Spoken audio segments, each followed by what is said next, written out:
everybody. How are you all doing today? Hopefully you're all doing great. Time for some more Final Fantasy. Always very exciting. Sorry that the stream is a bit late. Sometimes, you know how it is. Sometimes stuff just comes up, right?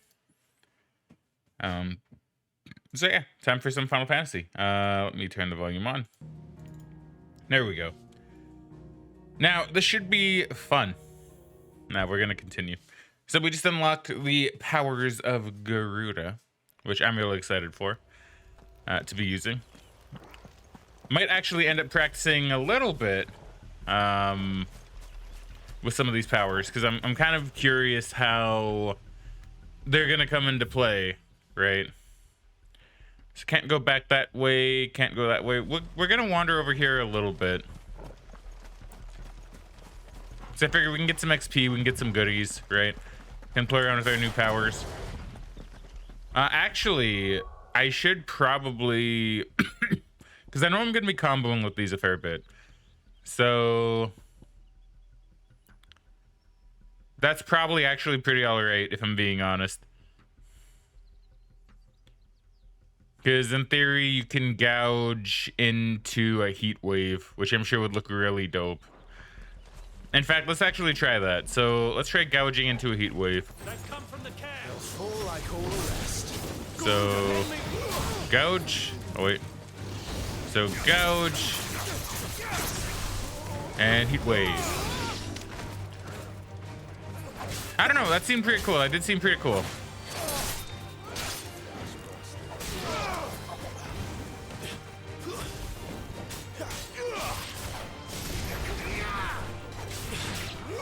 See, okay, so see, you can definitely get some really good combos in.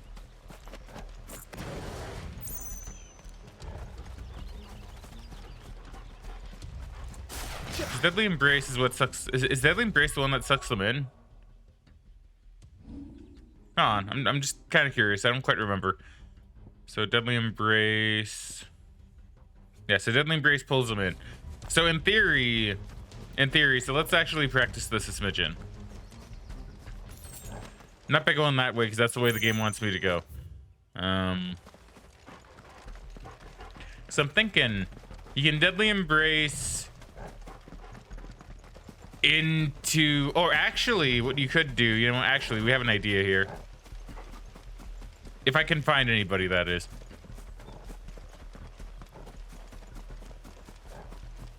Yeah, because this is the way I want to go. There's probably nothing here, but we're going to explore anyway, right? It's all about exploration and having a grand, good old time. And plus we can get some goodies, like Sharp Fangs. And whatever this is, actually. A Valley Matter. Okay.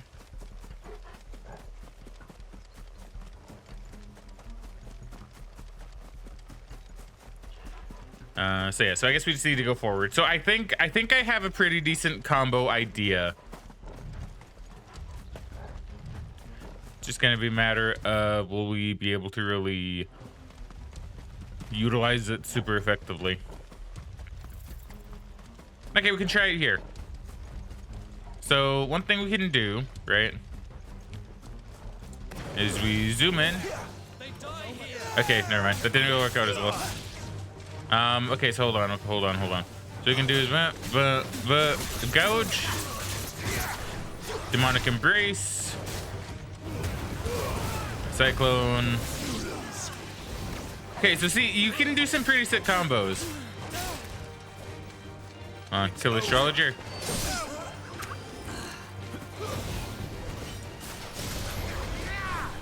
Okay, I kind of blew that one.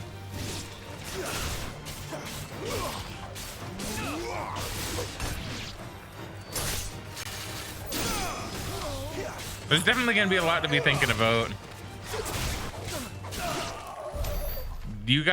There is a lot of potential for combos here, though. It's going to be really interesting. I can see now why they have the fighting game style practice thing, because yeah, there's gonna be a whole lot you can do. just gonna be a matter of getting the muscle memory down to be able to do it effectively. The bridge is closed. Turn back, or it's the dungeon for you. Yeah, it didn't really work out. That didn't really do what I wanted. Gouge, pull back, heat wave, go and stab.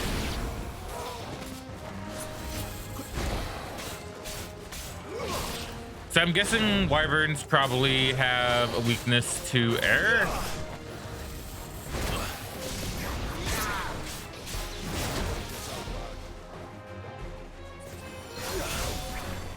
Yeah, it's gonna be a lot of getting used to stuff.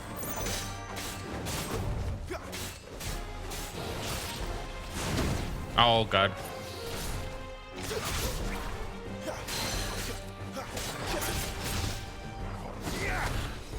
You see, like, that's cool.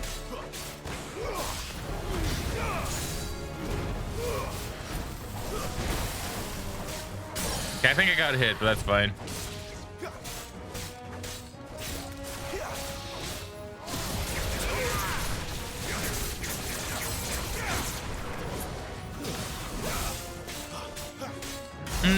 Okay, that's good damage. It's good damage. I should dodge more to the side. Yeah, just like that, actually.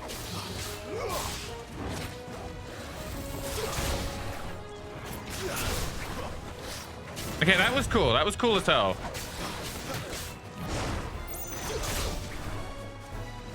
Wait. You can look really cool if you do it like this. Okay, see, you can look like sick as hell, dude. But now it's giving me almost too much. It's gonna take some getting used to.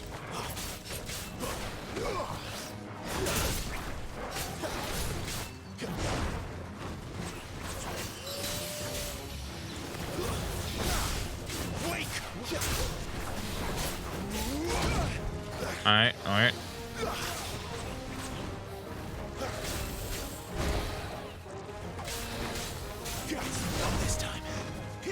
I want to try to get him down so we can do like mega ultra combos on him. Okay, so what we're gonna do is we're gonna gouge into an arrow, into a down strike, which that wasn't, but still. Look at that. Look at all that damage that we did. Still got hit, but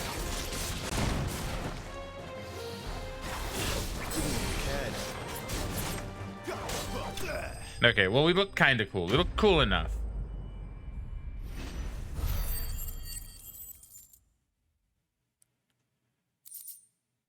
Didn't really get anything important or special, but I mean, that is fine. I did take a lot of damage. I don't know if that actually matters, but we're learning. We're learning.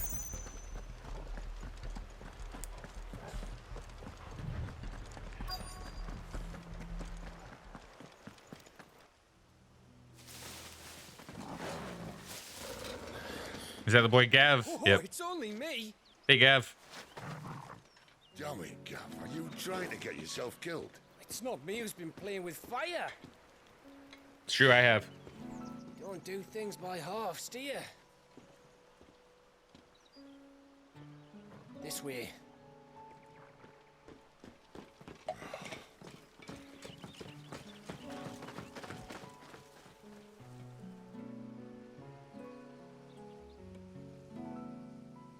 So if it wasn't you or him who freed the bearers, who was it? Good question. Someone who didn't have their hands full fighting a bloody harpy, I guess. I mean, fair point. But what matters is they're safe. Something they wouldn't be had it not been for you, Gav. Good job, Gav. Just doing me job, like. So, what about his dominant? Gone.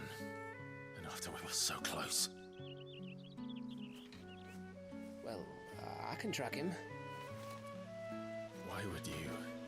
Sid told us about your family. Lost me own to Imperial Steel. Sometimes vengeance is the only thing that keeps you going. Thank you. Go safely, brothers. I reckon he likes you.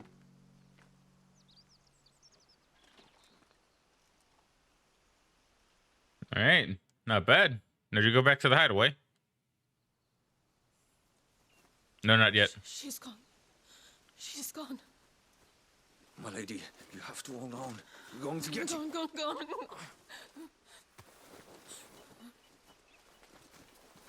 Bess, sorry I'm late. Missed that ping. Hope you're doing well. No worries. I mean, we basically just started. I was a bit late. How long to the coastal road? So don't you worry, dude. How you doing today? And welcome back to the stream. Sunset.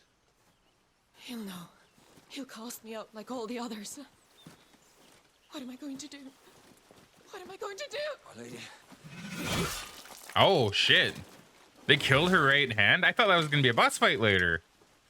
Ooh. Carol. Well, this is a little bit unexpected.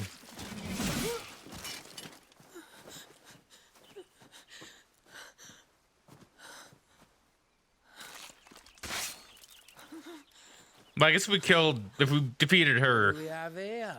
we probably wouldn't need to fight her right hand, actually. That's a good price, I reckon. Oh. We'd be doing the slavers a disservice if we didn't praise her work. Stay away.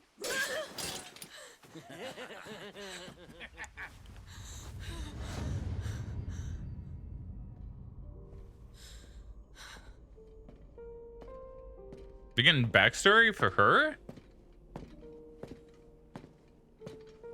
Oh, Sid. Sid saved It's her? all right. They can't hurt you anymore.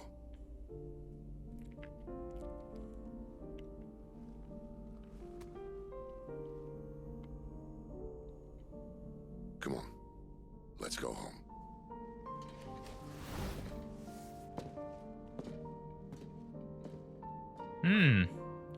Is this it, Adolphus?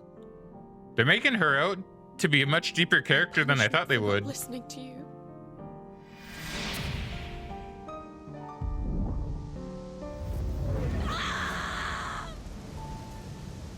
This wretched world.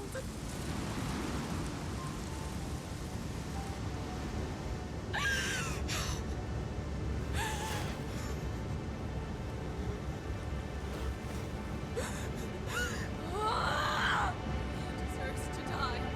It all deserves to die. Die. She's priming, I'm guessing. Yeah, it seems like it's actually priming. So she still has Gru to... Wow, okay.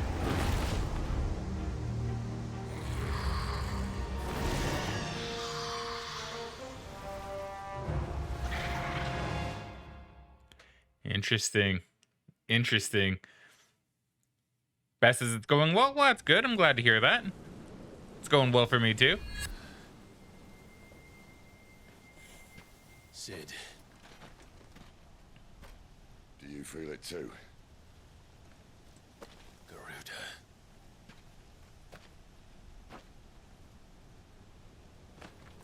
By the flames.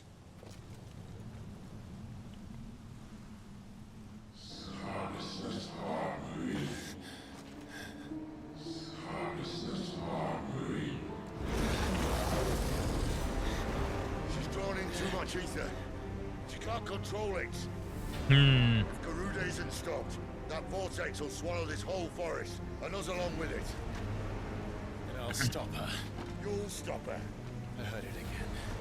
Someone is calling me. Damn it, lad. That doesn't mean you have to listen. I should have gone with Gav. It's actually kind of true too. So is this where we discover that Clive can be an icon? Clive, I don't think you understand. The Dragon's Airy. Oh wow. That's not just windy weather you're wandering into. Benedicta's rage knows no bounds. And that's on a good day. I don't want to know what's waiting inside that. But I do. I have to find out. And I'm not turning back.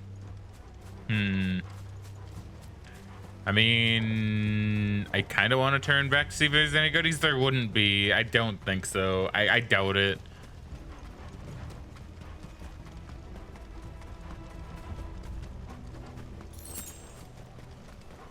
Potion, I could use that. many. Aye. One for every fragment in our mind. There's quite a few. Wind elemental. Okay. So now we're fighting these things. I'm guessing I probably don't need to fight all of them.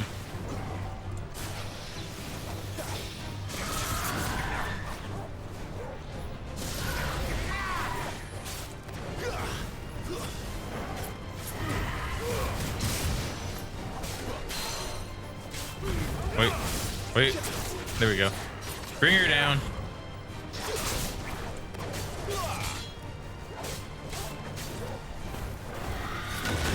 Oh my god, I hate that.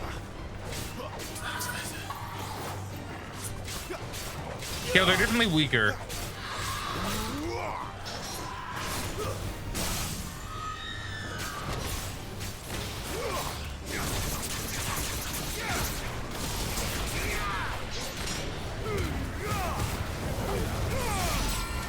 There we go. See, you can get some really sick combos in now. It's probably a bad idea to fight all of them, but I'm gonna try.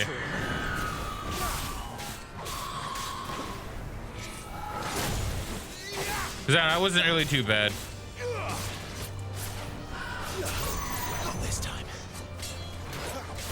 Okay, we did an aerial dodge. It's kind of sick. Oh my god, I hate when they do that. That one's probably the worst. Oh, the fuck? What happened to the sound? What happened to the sound of the game? Is my Elgato okay? Okay, that's actually a bit strange. Because I've never had that happen before. Hold on. That's really weird. Yeah, I don't think the game's getting jittery. I think it's just the sound. That's what's strange about it. Let me see here. Let me just plug it back into the Elgato quick.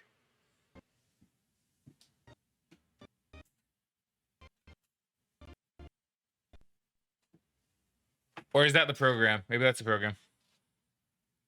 A bit of diffusing humor in the cutscene, that was good.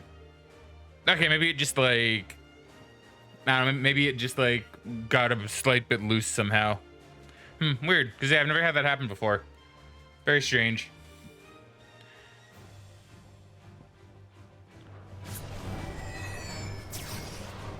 Okay, now we're getting back into it.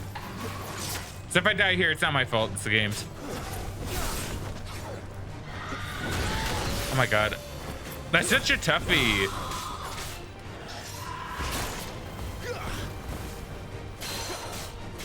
Okay, bring it down.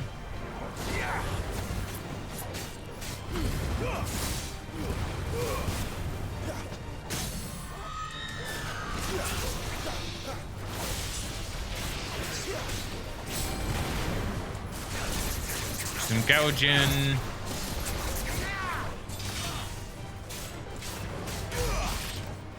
Okay, we can just finish it. Whew. See, do I have to kill all of them? No, but I do want to. So we're gonna try, even if it's a horrible, horrible idea. Audio is good. Okay, that's good.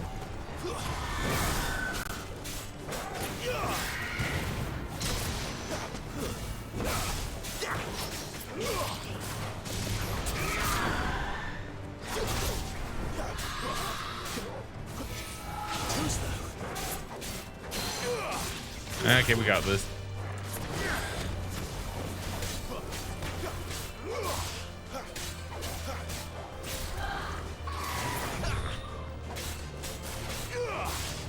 Okay, yeah, we don't need. Wait, she's gonna do it. Oh my god, I'm so bad at that.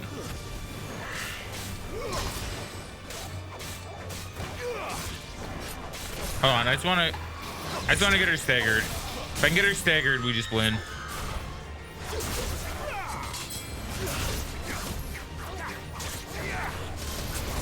Maybe not, because I'm actually missing a bit. Now we got it. There you go. There we go. There we go.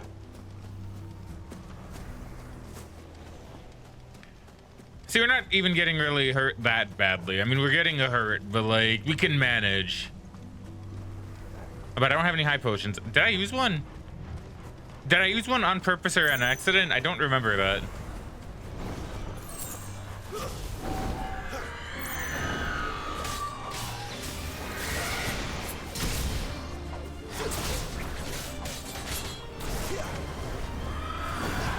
There we go.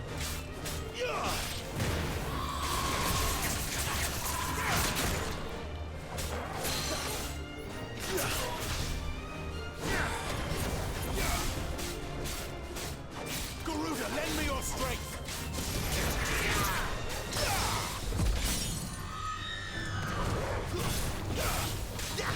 Yeah, I'm not. I feel like I got hit there, but I'm not entirely sure.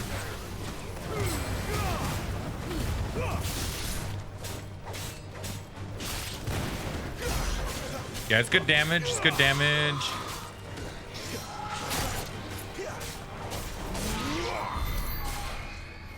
Whew. So we're getting clouded eyes. I think those are probably gonna be worth. Now, is it gonna be worth fighting all of them? That I'm not too sure of, but we're gonna damn well try.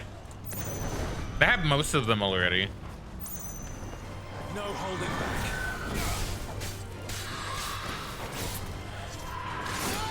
Damn.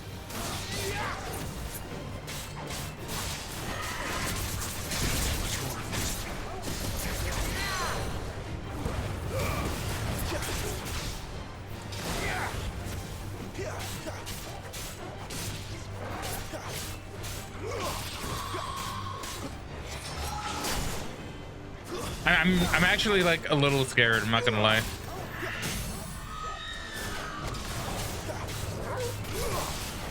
Wait.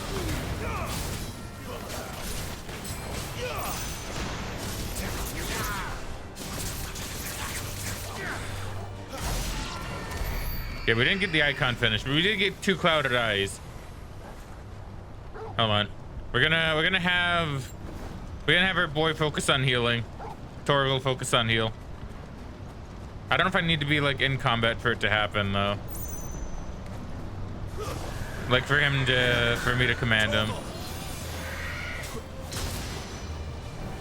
Okay, Torgal.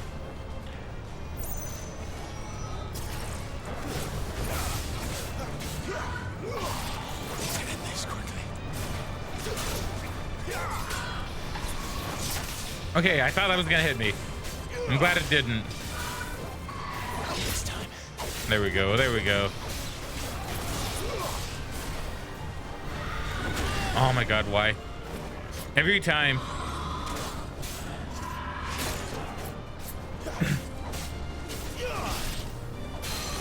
Okay, we got her down to here.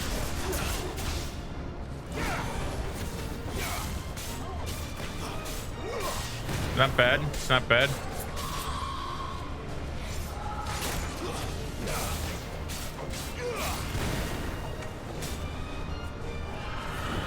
Oh my god, every time.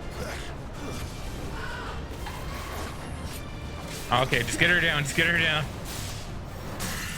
Okay, good.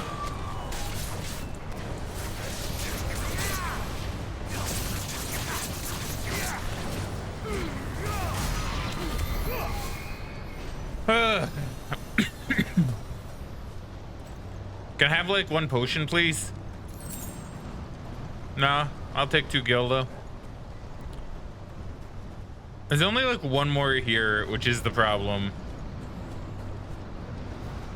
Is I'm gonna feel really, really tempted, but there's only like 1 more here. Shit, there is only 1 more. I mean, is it technically grinding if you don't have to leave the area and come back? True. Good point. I know if I get hit once though, it's gonna be the end of it. I gotta do it because like I've killed all the other ones. I may as well kill this last one too. Just gonna see if this is a healing potion.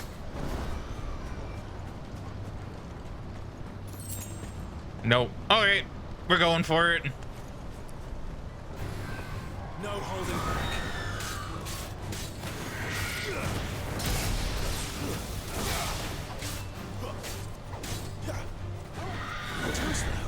All I gotta do is like not get hit.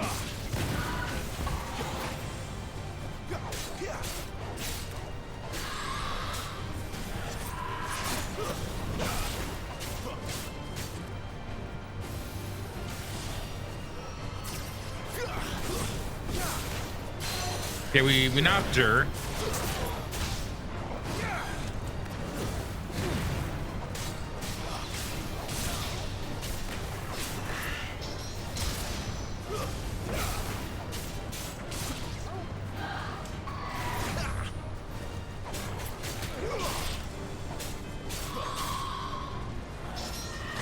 Not risking it. Okay, we got her. We got her.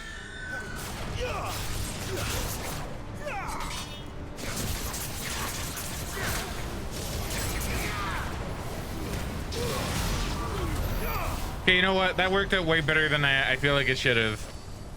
All right, cool. You know what? I'll take it. That's what we call a success. Whew.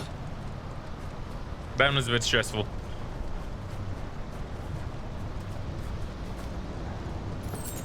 Oh, look, there's a potion. Nice. Flawless victory.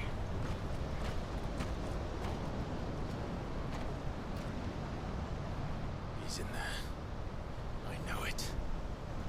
Oh, the icon, yeah. Or the dominant that we're looking for, I guess.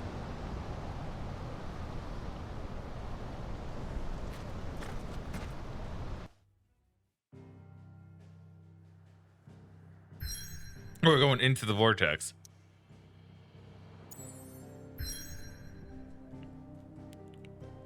Okay, let's just see if we have any like new quests. I have new stuff I can look at, which is nice. Not seeing anything about brand new quests though.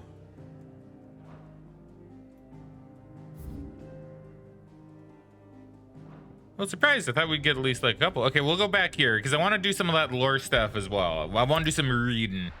Not everybody's favorite, but I like it. Okay, I like reading lore. Lore is fun.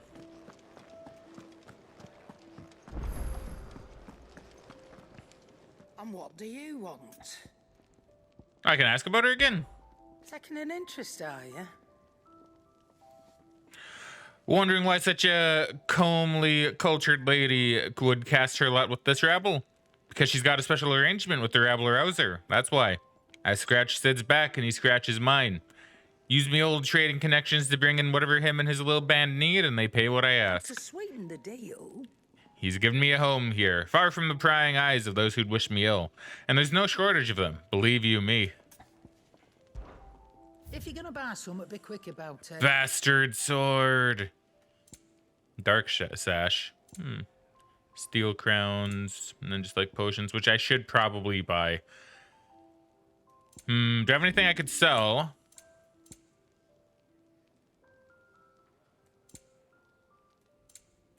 I mean, yes, but I also don't really want to. Is that all? I should probably get a new weapon. Make it quick. Okay, don't have anything new about him to ask Same about. for you, dear. So I have a lot of clouded eyes, so this might actually be worth it because I do have a lot here. Yeah, I mean, I could probably get away with these.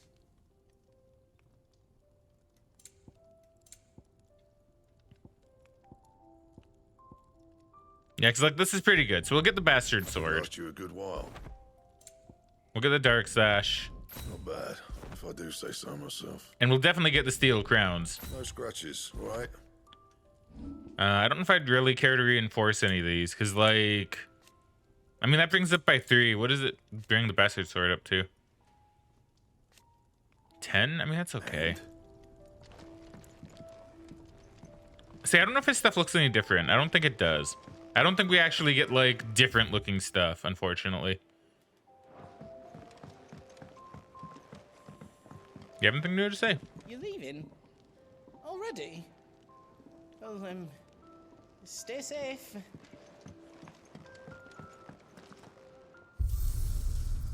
I don't think we really have anything new here, apart from the stage replay stuff. And a locked option. So I wonder what that locked option is going to be. Do you think we should go and help? It's nice to see the hideaway finally coming alive. Wasn't so long ago us old hands were ratting about the place like peas in a bucket. Nicely said. Sid can take some getting used to. But his heart's in the right place. Give him a chance. Eat your food while it's hot and see that none goes to waste. Follow those 2 simple rules and you will always be welcome at the Fat Chocobo. I mean, those are some pretty good rules. I like them.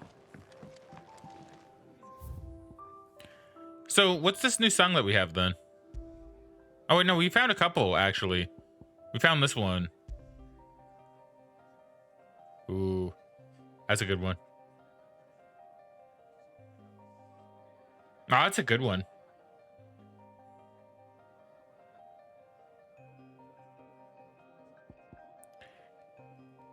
It's very calming, but yet foreboding in a way.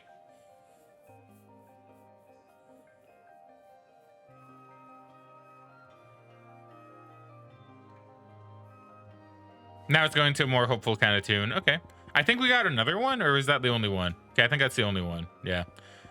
Okay, well, we'll let that BGM go, because it's pretty good, and I do like it, so... something to listen to. A lot of good that icon of theirs did them. Do-do...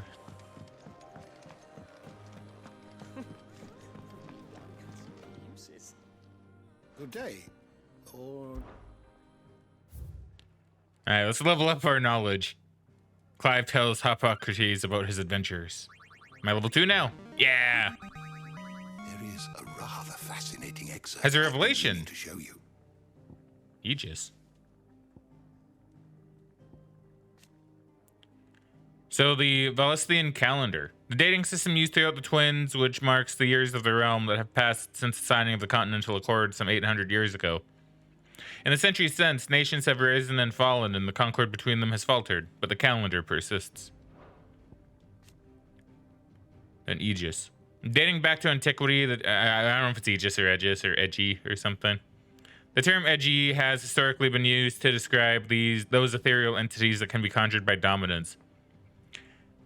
Edgis are capable of casting potent magics corresponding to the elemental alignment of their creators. Though unquestionably formidable, they will fade immediately should the dominant who gave them being happen to be slain. There we go. Okay. What subject shall we consider today? Oh, so that's semi-priming. So that is kind of like a prime. Okay. Okay, let's go through the related topics. We'll just catch up on the lore, basically. Do a quick, 15-minute catch-up or something. Bath says, I always feel a bit weird when you have to unlock the in-game soundtrack in-game. Like that, although it is a nice incentive for completion. It is. It could be a little bit weird, but I don't really mind it. It would be, it seems like most of them unlock through the main game. A raging vortex born upon Benedicta's Harmon's descent into madness and loss of control over her icon, Garuda. Its power is such that not only are our entire villages swept up by its passing, but the very ground beneath it is gouged and disfigured. Now we have a bit to read about her. It's the commander of the kingdom of Walod's elite intelligencers, who sits by her liege's side at the highest tables of state. Most recently, in their negotiations with the Dalmex at the Ziranitra stronghold, but Barnabas is not the only one with whom she shares a special bond. Benedicta also has eyes and ambitions for Hugo Kupka. True scholar of the blade who leads her loyal minions from the front. After attending the negotiations with the Dalmex at the Zaranistra stronghold, where she crushed the hopes of the Republican army, while encouraging those of Hugo Kupka, she parted company with her liege lord in order to lead a secret incursion into Imperial territory. And for this one, and dominant of Garuda, the warden of wind, while her dalliances with Hugo Kupka would appear to be naught but a ruse guided by the hand of King Barnabas, her love for her former Lord Commander Sid was deep and true, and left an equally abyssal hole in her heart when he fled Walod. Now, Sid's, I think we've read... Yeah, we've read all except for the newest one. Leader of the hideaway and dominant of Ramu, Warden of Thunder. Born in a land beyond the twins. Sid journeyed to Valisthea, so there's other continents, I guess, as a sword for hire. It was here that he entered the service of Willode, awakened as a dominant, and was finally elevated to Lord Commander of the Royal Army. However, he was soon to abandon his post and Benedicta, that he might instead create a world where bearers and dominants can die on their own terms. I think... Yeah, we did read this one. A mysterious man that many believe to be a dominant of fire. He is rarely seen without his heavy robe nor his loyal attendant. The two journey together far and wide across the realm to an unknown end. An elite unit of the Royal Knights of Willode led by Benedicta Harmon, who led clandestine incursions deep into the territory of enemy nations for mired purposes. Okay, I did read that one. I didn't read this one, though. Unlike Willode's main battlefield forces, whose orders are usually issued by the Lord Commander, the intelligencers reported directly to the king, or at least they did, until their dissolution in the aftermath of Sid and Clive's surprise attack on Caer Norvrent. Then semi-priming. See, I do want to at least read about the priming. The act of a dominant calling upon a part of their icon's power without fully transforming into the legendary beast itself. I'm gonna have a little sip. I feel like my mouth is getting dry and that's making it a bit hard to occasionally speak. Bass, I really like how the lore also has related topics so that things can be easier to follow. It is pretty good. Like, I do really like it. Like, they're doing this really well. And I actually talked with Megan about this a bit the other day, where I was like, they really put a lot of effort into figuring out all this history and lore for the world, which I like, and the characters too. Like, I love it, but I love this stuff. Anybody that knows me knows I love this kind of stuff. Like legitimately, if I weren't streaming, I'd probably just read all these. I'd binge this. Like, I would binge the lore before actually playing the game.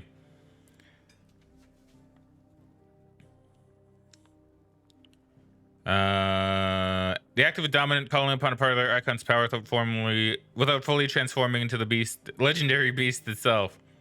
It does not require nearly as much aether as to fully prime, taking less of a toll on the dominant's flesh. Upon semi-priming, the host takes on some aspects of their icon, sprouting wings or becoming clad in stone.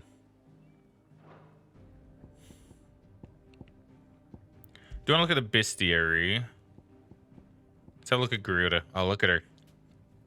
The Warden of the Wind, who Benedicta transformed into during her ill-fated flight from the Empire. It takes the form of a fearful harpy, summoning storms and tearing into the flesh of its prey with hawk-like talons. Such is the icon's frenzy for destruction, that even allies of the dominant of the day are wont to begin fleeing the battlefield when dark clouds gather overhead. Now I want to learn about Tirada. An ethereal conjuration summoned forth by Benedicta Harmon when Clive encountered the dominant of wind near Lostwing. Despite their size, the creature's heavily feathered wings did not seem to hamper its movement, which was disconcertingly nimble. More so than speed, though. It was Tirada's array of powerful magics that set it apart from lesser foes. And Superna.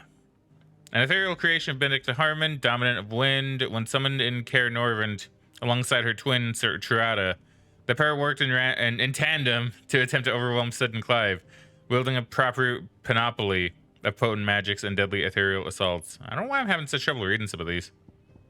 The Orcs. A warlike yet surprisingly organized species of beastmen native to Ash. They have long been in conflict with the Wooliaters over control of the continent and currently count the bulk of its eastern half as their own. However, the encroaching blight continues to eat into the amount of livable land, making the fight for more territory even more vital. Vampire thorns. They look cool. While most floras thought of it as stationary, roots binding them to the soil upon which their matron seed first fell, there are some species which have an uncanny capacity for locomotion. Species such as Northern Storm's vampire thorn. Instead of drawing nutrients from the earth, these pitcher-like plants hide themselves in the undergrowth, where they wait for prey to happily stumble by. At which time they rush out, emitting a foul cloud of mind-numbing pollen and various sap to disorient the victim, while they strike and strangulate it with a pair of frighteningly long vines. Hornets. Most commonly found in the woodlands of Rosaria and eastern San Barique, hornets are often mistaken for birds due to their prodigious size. This mistake, however, can prove deadly, for the overgrown insects are extremely territorial and highly aggressive, and will attack aught that might venture near their hive, using stingers laden with a poison potent enough to subdue creatures as large as a wyvern. That is impressive. Individually lacking in both strength and speed to subdue prey of any considerable size, wolves will instead hunt in packs, communicating amongst another as men might as to overwhelm their victims. And while forever wary of other creatures, some breeds have been found to be more willing to form bonds with humankind, and thus can be found everywhere from traveling menageries to elite infantry units in the Imperial Army.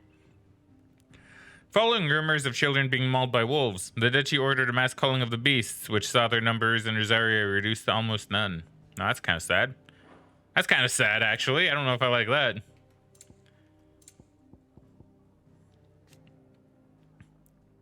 Avices. Middling dragons, whose membrane wings are attached to their forelegs rather than their torso, and end in hook-like talons you strip apart the flesh of their prey. Their abundance in northwestern storm eventually resulted in mass domestication by the Imperial Legion, which alongside the spreading of the Blight, drove remaining populations south into the deserts of Dalmatia, where they now struggle for supremacy with existing species. Then Fafnir of the North. An ancient dragon adapted exclusively for life on the ground, and as such is encased in a thick, bony armor. Though its kin once claimed dominion over the northern territories, the spirit of the Blight inevitably forced this once gentle giant south in search of prey. I mean, it attacked me. I don't know if I'd say very gentle.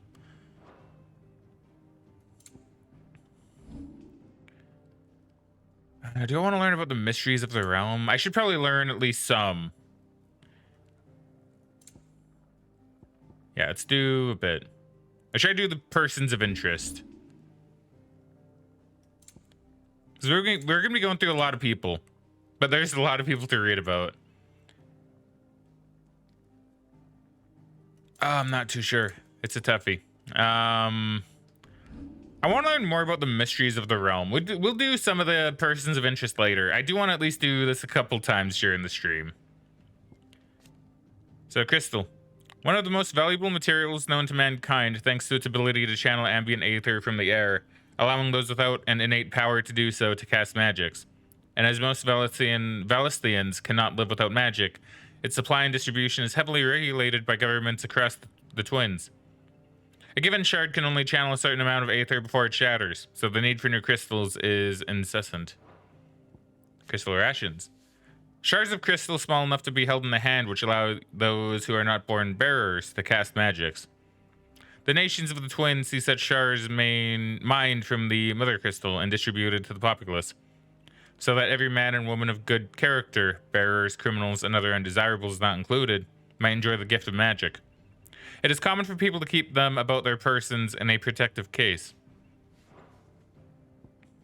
Municipal shards. Large shards of crystal are entrusted to towns and cities across Valisthea in order to serve the populace. Where those shards rationed out to individuals might suffice to fill a cup or light an oven, municipal shards fill wells, fire forges, and light the streets of the great cities of the Twins. Aether. One thing from 14 that I know controls all. The life force of the land and the source of all magic. The amount of aether a spell consumes depends on its strength, with those manifesting more potent forces over a wider area coming at a greater cost. Larger crystals can channel more aether than smaller ones, and thus can be used to cast more powerful magics. One might use a smaller ashen shard to grill a fish, but would require a large municipal crystal to fire a blacksmith's forge. Yeah, magic. The art of channeling aether to make one's imagination manifest. This can take the aspect of one of the 8 elements: fire, water, wind, earth, ice, thunder, light, and dark, or more rarely, be unaspected. While bearers and dominants can cast spells at will, others require a crystal to do so. Magic is a part of everyday life of the people of Valisthea, making it all but unlivable when they are deprived of its gift. The first shield. Title granted to the mightiest and most stalwart shield of the Rosarian army. The first shield is entrusted with the personal protection of the dominant of the Phoenix and is gifted a portion of the icon's power over flame, a boon known as the Blessing of the Phoenix, which we've read about. Yeah. Read about the dominant icon. Magical beings of godlike strength who dwell within human hosts known as dominants, only emerging when the dominant primes. Yeah, no, I read this one already, I'm pretty sure. History records 8 icons in total, each with a unique elemental affinity. It is commonly held that 2 icons of the same element cannot coexist, but as none has ever witnessed all of these rare creatures together, the conjecture is yet to be proved. Yeah, I did read this one.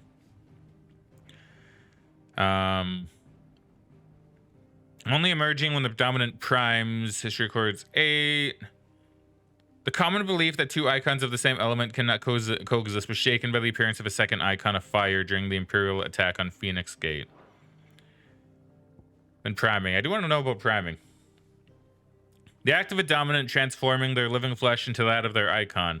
Dominants most often prime during times of war, using the immense strength of their icon to turn the tides of battle. Though it is usually done deliberately, the dominant remaining in control of the icon even when primed, on occasion, a dominant will lose control of their powers and see their icon run riot. Yeah, so it takes a lot of control, basically, to be able to do that kind of stuff. Oh, the brand. The mark applied to the cheeks of bearers, identifying them as something other than human. The great nations of Alestia have a long-standing accord to brand their bearers in this way, that the slaves might be traded across borders.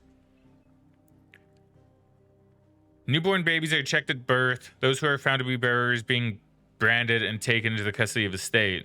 As a baby? Rarely bearers evade this test, either because their parents hide them, the testers are lax in their duties, or their powers do not awaken until later. Yet most do not remain unbranded for long. They do that to babies?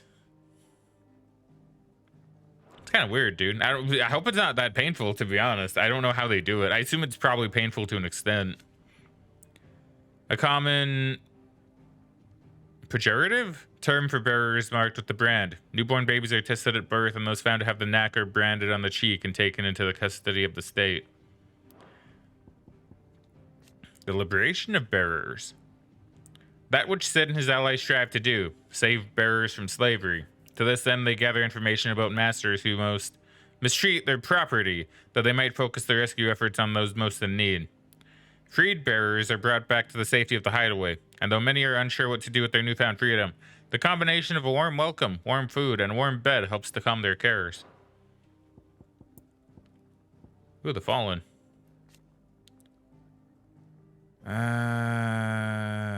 Yeah, I did read this one, I'm pretty sure. An ancient yet highly advanced civilization whose relics, said to be the remains of airships that once soared through the skies, can be found across the lengths and breadth of Alestia. Sid's hideaway is but one of many settlements to take a fallen ruin as its foundation, taking advantage of the sturdiness of the ceramics, which are stronger than steel. They are not, however, immune to the passage of time, and so the hideaway is in need of constant repairs. Hey, Kitty, welcome back to the stream. How you doing today, friendo? Just reading through some lore in the game for a little bit. Probably not going to be reading much longer, though.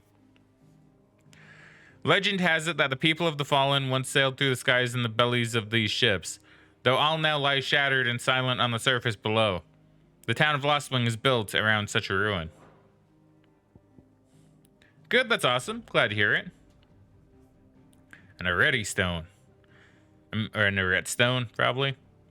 A mysterious ceramic tablet that stands in the hideaway, of a similar construction to other relics of the Fallen, yet seemingly not a part of the airship proper. Its imposing appearance suggests some important function that has been lost to time. Whatever strange secrets lie within it, it seems to react to Clive's presence and urges him to unlock his hidden potential. Obelisk. Ancient relics found across Alestia. Their construction closely resembles the airships of the Fallen, but unlike them, they do not appear to have fallen from the sky. Rather, have stood in place since their time immemorial. They illuminate when Clive approaches, though for what reason, it is unknown. After once being lit, they continue to shine with the same blue glow night and day, making them ideal for use as waypoints.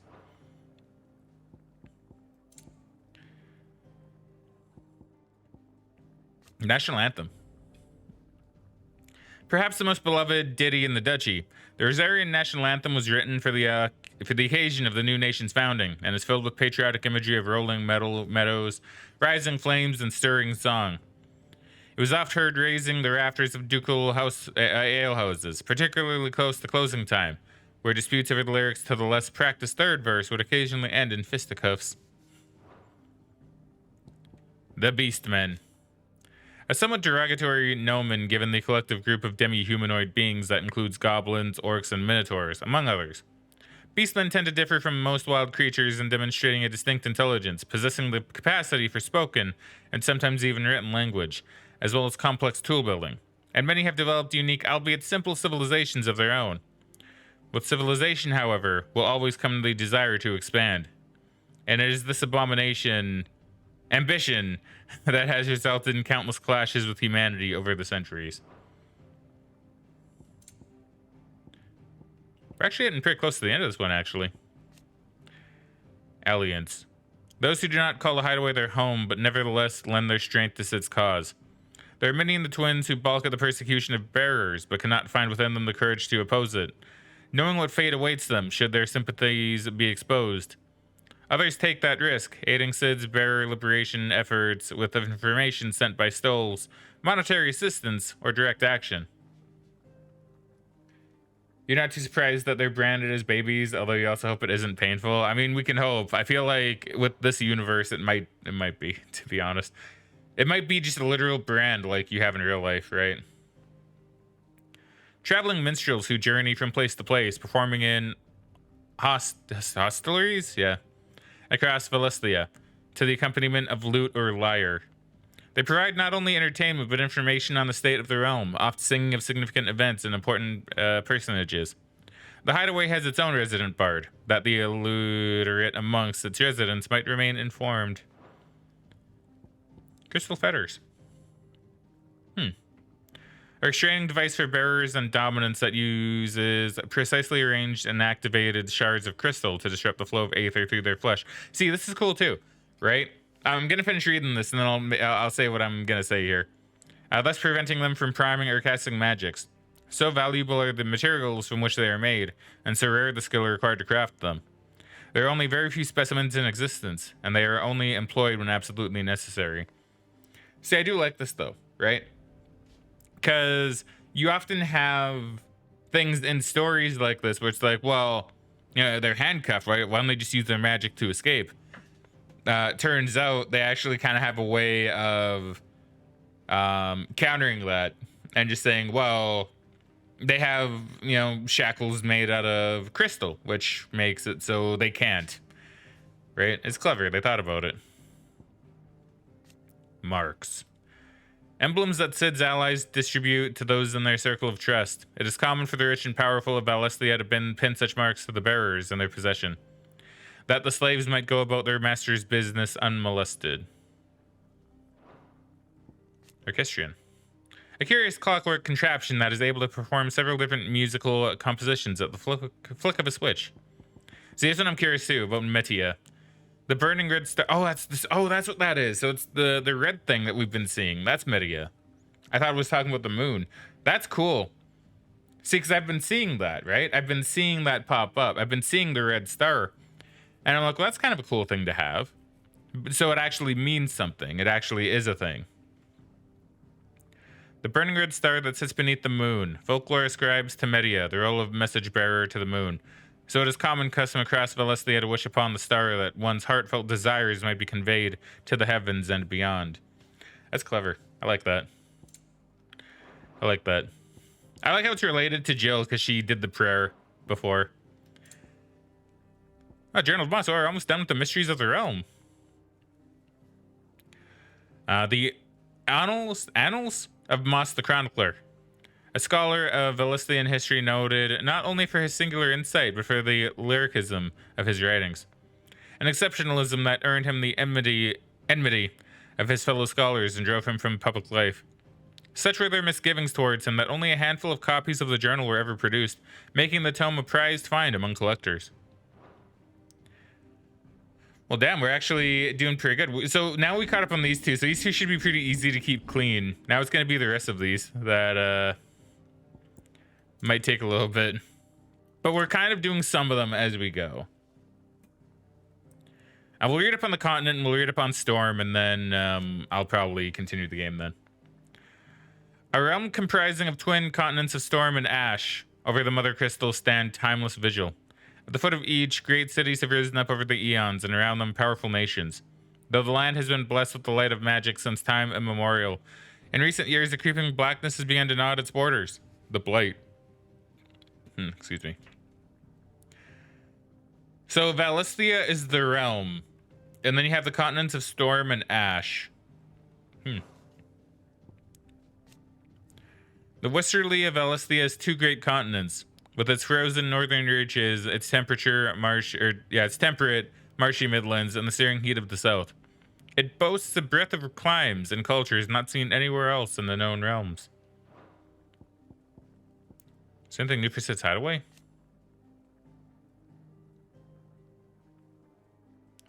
I believe I did read this one. I believe I did.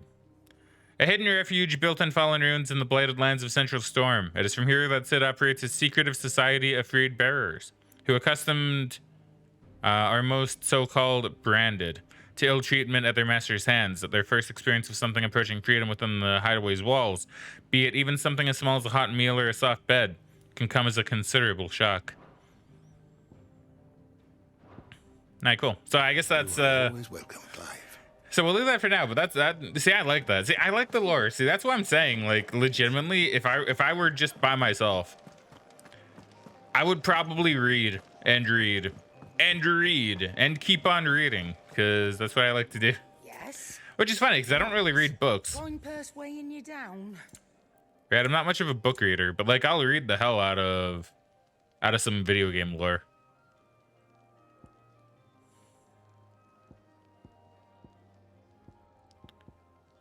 Okay, so buy 4 of yous, buy 3 of yous, buy 2 of yous. I'll buy 2 of yous. That cost me a lot of my money, but I think it'll be worth. Finished, are you? Kitty says, I like hearing you read. Well, thank you. I'm glad you do. Local map, world map. And now let's actually go and get shit done, shall we? See, I hope I'm not. See, I know I'm not missing anything because I keep checking, but I'm just really curious when all the like side quests will open up.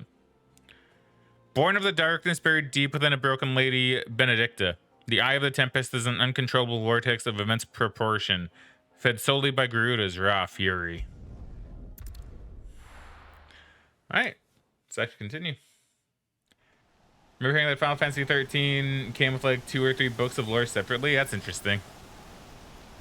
And then Beth says, I also like hearing you read. Well, thank you. I'm glad you do. I appreciate that.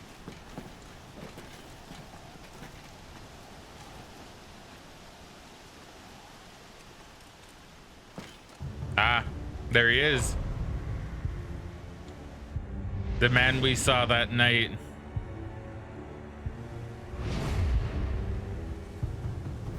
Wait! Clive, was that The Dominant. The man who killed my brother. Are you absolutely certain? I've seen him every night for the past 13 years. Watched as the flames of his icon took Joshua. Now!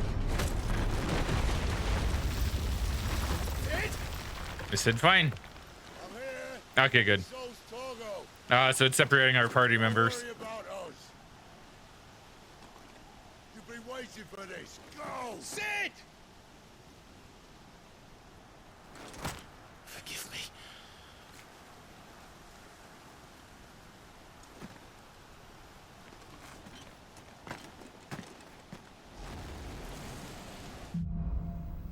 Awakening.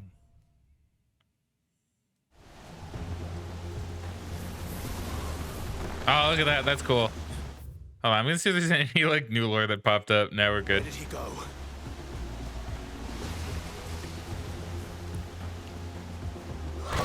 Oh god. Hey Garuda. Man, you're big, aren't you? Is Garuda like flying around? Here for you, Garuda. I don't see her. The wind. They're just trying to flex. I know, right? Ah.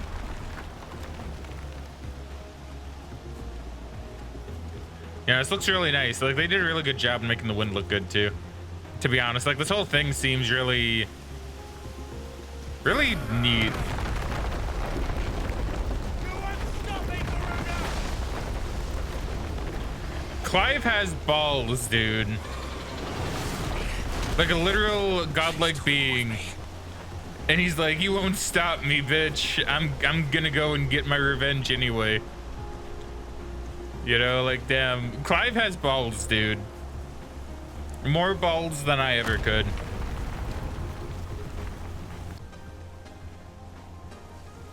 Although, I don't know. I haven't had the opportunity to fight against a godlike being yet in my life, so maybe I would. Who knows?